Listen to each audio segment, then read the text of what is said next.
Marlène et Jean-Claude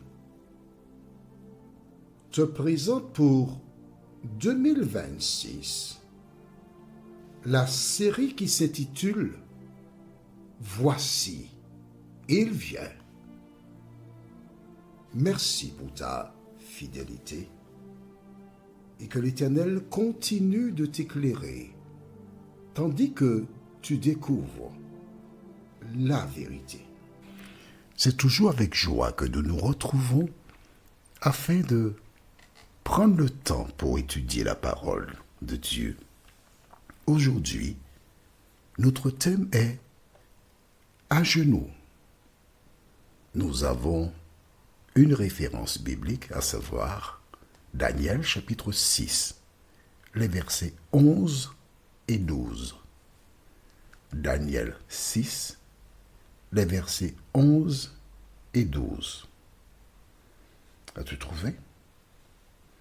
Je l'avais donné précédemment. Avant d'aborder ce thème, recherchons Dieu par la prière. Seigneur, nous nous apprêtons à ouvrir le livre, le Saint-Livre, afin de découvrir la vérité. Cet esprit, merci de nous éclairer. Merci de nous instruire. Merci de nous permettre de connaître la vérité. Au nom de Jésus, pour ta gloire éternelle. Amen. Alors, rappelle-toi, nous avons vu Jésus qui parlait et disait que lorsque vous êtes debout faisant votre prière, ce qui indique qu'il est possible de prier debout. Précédemment, nous avons vu Jésus dans le jardin de Gethsémani qui s'est jeté le visage contre le sol, comme font les musulmans. Donc c'est une posture qui est, je vais dire divine, puisque Jésus, il a fait qu'ainsi. Aujourd'hui, nous verrons à genoux. Avant d'aborder ce thème, je voudrais te dire qu'on ne peut pas enfermer et dire que c'est ainsi seulement que l'on peut prier. Prenons un exemple concret. Tu as été à la mer avec des amis et pendant que tu te trouves éloigné du rivage, tu as une crampe. Tu sens que tu risques de couler. As-tu le temps de te mettre à genoux pour prier? Peux-tu le faire dans la mer? Non. Tu es couché dans ton lit, tu as un malaise. Et que laisses-tu pour les personnes qui ont un handicap physique qui ne peuvent pas se mettre à genoux? Peux-tu leur dire qu'ils sont obligés de se mettre à genoux? Pas du tout. L'objectif que je poursuis, c'est de te montrer différentes postures que tu peux adopter pour prier. Certaines personnes ferment les yeux pour prier. Quand j'étais jeune dans la foi, tout feu, tout flamme, je vais dans un restaurant où je fermais mes yeux pour prier avant de manger, afin de faire la prière. Quand j'ai compris que il y a un certain nombre de choses à éviter, alors je garde mes yeux ouverts. Et souvent, il m'arrive de rencontrer des personnes dans un hôpital, quelque part. On échange quelques mots. Je dis à cette personne, garde tes yeux ouverts, mais sois concentré sur ce que je dis. Et je prie avec elle. Pourquoi je fais cela? Tout simplement parce que, étant la lumière du monde, il faut veiller, faire attention pour ne pas soulever la persécution ou inciter les gens à avoir une attitude de méfiance.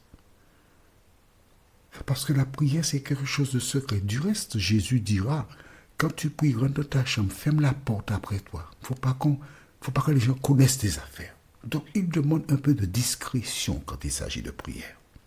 Aujourd'hui, nous verrons la prière à genoux. J'ai brièvement parlé de ce jeune homme Daniel, qui est devenu un adulte, qui priait son Dieu, la tête tourner vers Jérusalem. Mais pour que tu comprennes bien, parce que tu es nouvelle ou nouveau, on va lire au verset 1. Daniel chapitre 6, verset 1, et nous irons jusqu'au verset 3. Darius trouva bon d'établir sur le royaume 120 satrapes qui devaient être dans tout le royaume, et mit à leur tête 3 chefs, au nombre desquels était Daniel, afin que les satrapes leur rendissent compte et que le roi ne souffrit aucun dommage. Daniel surpassait les chefs et les satrapes parce qu'il y avait en lui un esprit supérieur et le roi pensait à l'établir sur tout le royaume. L'esprit supérieur, qu'est-ce que c'est? Il y avait tout simplement Dieu en lui. Et quand Dieu est en toi, il te donne la sagesse, l'intelligence et tout ce qu'il faut pour que tu réussisses ta vie. Mais Daniel est un Hébreu. Et là, c'est le roi des Mèdes et des Perses.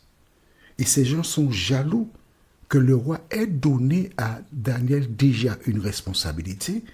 Et là, le roi pense lui donner plus que cela encore. Alors ces gens sont jaloux. Qu'est-ce qu'ils font? Ils vont inventer un projet. Inciter le roi à signer un décret selon lequel personne ne doit adorer quiconque autre que le roi. Tu vois que ce n'est pas d'aujourd'hui que le diable cherche l'adoration. Il a toujours cherché l'adoration. Inciter les gens à se tourner vers lui et à rejeter le Créateur. Et quiconque ne le ferait pas, cette personne serait jetée dans la fosse au lion.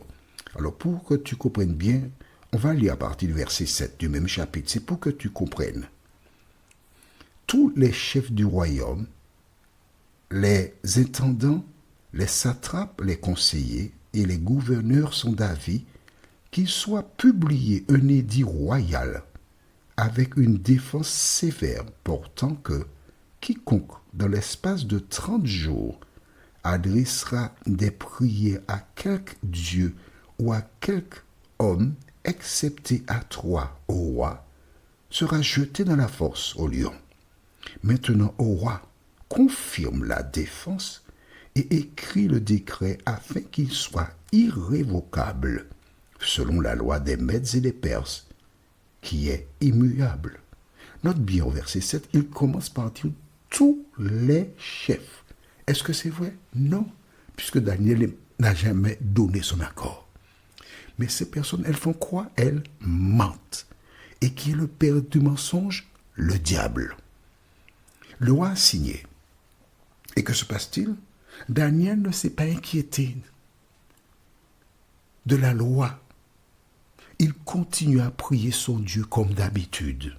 Aujourd'hui, sache qu'il y a des lois qui viendront comme celle-ci. Il y a un conflit entre le bien et le mal. Mais si tu es attaché à l'Éternel, tu sais ce que tu as à faire. Qu'est-ce qui s'est passé? Eh bien, lisons tout simplement. Au livre de Daniel, chapitre 6. Quelle a été son attitude?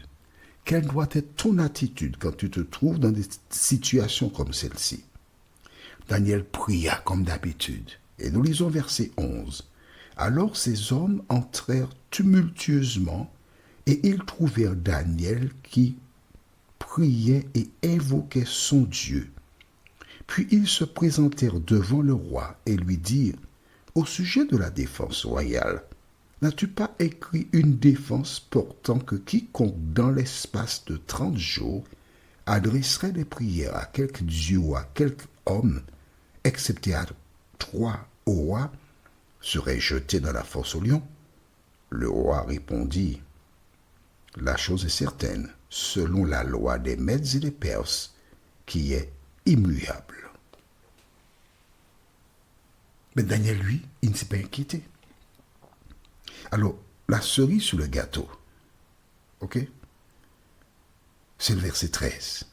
Il prit de nouveau la parole et dit au roi, Daniel, l'un des captifs de Juda, n'a tenu aucun compte de toi, ô roi, ni de la défense que tu as écrite. Et il fait sa prière 3 fois le jour. 3 fois le jour. Ils sont venus, ils ont espionné, ils ont regardé. Et la prière a été le maillot qu'il leur fallait pour faire condamner Daniel. Toi qui m'écoutes aujourd'hui, à la lumière de ce texte que nous venons de lire, est-ce que tu comprends mieux pourquoi nous devons être prudents lorsque nous prions? Prier, c'est la respiration de l'âme, a dit quelqu'un. Est-ce que l'on voit lorsque tu respires? Non. C'est quelque chose qui est interne, qui est privé. Donc, certaines personnes aiment parler prier en public pour imposer à des noms, à des personnes qui ne croient pas en Dieu, la prière.